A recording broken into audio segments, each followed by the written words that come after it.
ദേ ഇരിക്കുന്നു മുതൽ നല്ല ഫിറ്റാണെന്ന് തോന്നുന്നു. അപ്പോ പിന്നെ പണി എളുപ്പമായല്ലോ.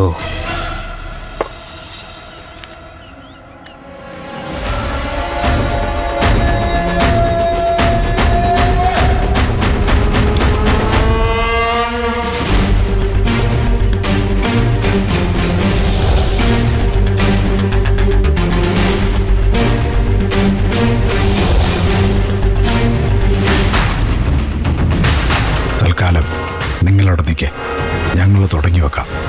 അല്ലേ മോളെ?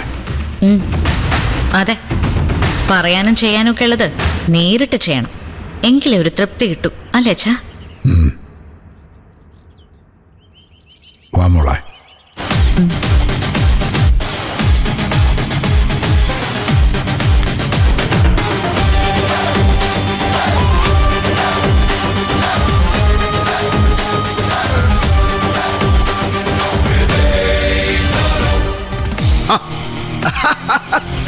ആരിത്? മനോഹരനും മോളുവാ? നടേശന്റെ മോളുടെ തോൽവി ആഘോഷിക്കാൻ വന്നാണല്ലേ? വന്ന കാലം നിൽക്കാതെ അങ്ങോട്ട് ഇരിക്കും മനോഹര. വരണൊഴിക്കട്ടെ. നിങ്ങളുടെ തോൽവിയിൽ സന്തോഷിക്കാനോ മദ്യസൽക്കാരത്തിൽ പങ്കെടുക്കാനോ ഒന്നും അല്ല അച്ഛൻ വന്നത്. പിന്നെന്തിനാടി ഇയാളെ കൂടി ഇങ്ങോട്ട് എഴുന്നള്ളിയത്? എന്നെ മോളെ തല്ലിയതുപോലെ എന്നെ തല്ലാനോ? അതെ, ഈ തല്ലും കൊല്ലുമൊക്കെ ആരുടെയും കുത്തകയല്ലല്ലോ നടേശൻ സാറേ. മനോഹരം അറിയാലോ നിനക്കെന്നെ. ജയിൽ ചപ്പാത്തിയുടെ രുചി നാവിന്ന് പോയില്ല അല്ലേ? ഒരു തവണ എന്നെ സ്റ്റേഷനിലിട്ട് തല്ലിച്ചതച്ചതും ജയിലിലടച്ചതും ഞാൻ ചെയ്യാത്ത തെറ്റിന. പിന്നെ ഈ മനോഹരൻ ജയിലിൽ പോകുന്നുണ്ടെങ്കിൽ അത് തന്നെ പോലൊരു നരകസന്തതിയെ തല്ലിക്കൊന്നിട്ട്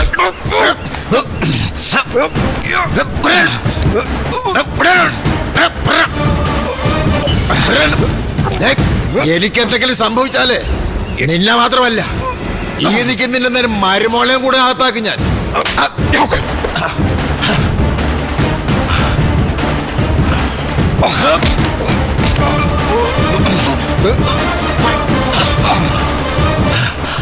ഇപ്പൊ പൊട്ടിയാടി എന്തിനാന്നറിയാവോ? എന്നെ കള്ളക്കേസിൽ കുടുക്കിയതിനോ ജയിലിലടച്ചതിനോ ഒന്നുമല്ല. ഗുണ്ടകളെ ഉപയോഗിച്ച് എന്റെ കുഞ്ഞിനെ തട്ടിക്കൊണ്ടുപോയതിന്. താനാണ് ഇതിന്റെ ബുദ്ധി കേന്ദ്രമെന്ന് എനിക്ക് നന്നായിട്ടറിയാം. വേണ്ട, മതി. വെറുതെ ഇയാളെ തല്ലി നമ്മുടെ കൈ ചീത്തയാക്കണ്ട. എത്ര കിട്ടിയാലും പഠിക്കാത്ത ചില ജന്മങ്ങളുണ്ട്. ഇവൻ അച്ഛ വേണ്ടെന്നല്ലേ പറഞ്ഞേ? അച്ഛൻ വന്നേ, അച്ഛൻ വാ വാ. ഇപ്പൊ കൊണ്ടതും കൊടുത്തതും ഒക്കെ സമാസമം. ഇവിടെ കൊണ്ട് നിർത്തിയ തനിക്ക് കൊള്ളാം, ഇല്ലെങ്കിൽ ഈ മനോഹരന്റെ മറ്റൊരു മുഖം താൻ കാണും. ഓടടാ നാടേശൻ സാറേ. അച്ഛൻ മതി, വാ.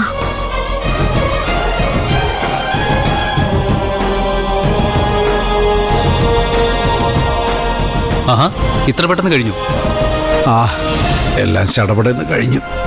എന്നാ പിന്നെ നമുക്ക് അങ്ങോട്ട് പോവാ അച്ഛാ. അല്ല, ഇവിടെ വരെ വന്നിട്ടേ നടേശൻ സാറിനൊന്നും മുഖം കാണിക്കാതെ ഞങ്ങൾ എങ്ങനെ വരുന്നത്? നിങ്ങൾ പൊയ്ക്കോ, ഞങ്ങള് സാറിനൊരു കമ്പനി കൊടുത്തിട്ട് പതിയെ വന്നോളാം. അത് വേണോ? വേണം മേഡം, ഞങ്ങളുടെ ഒരു സന്തോഷത്തിന് വേണ്ടിയാ. വാപരത്തെ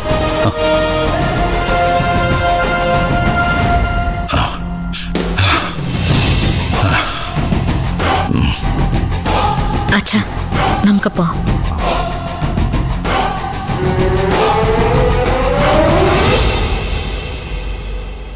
മനോഹര, നിന്നെ വച്ചേക്കത്തിലടാ ഞാൻ.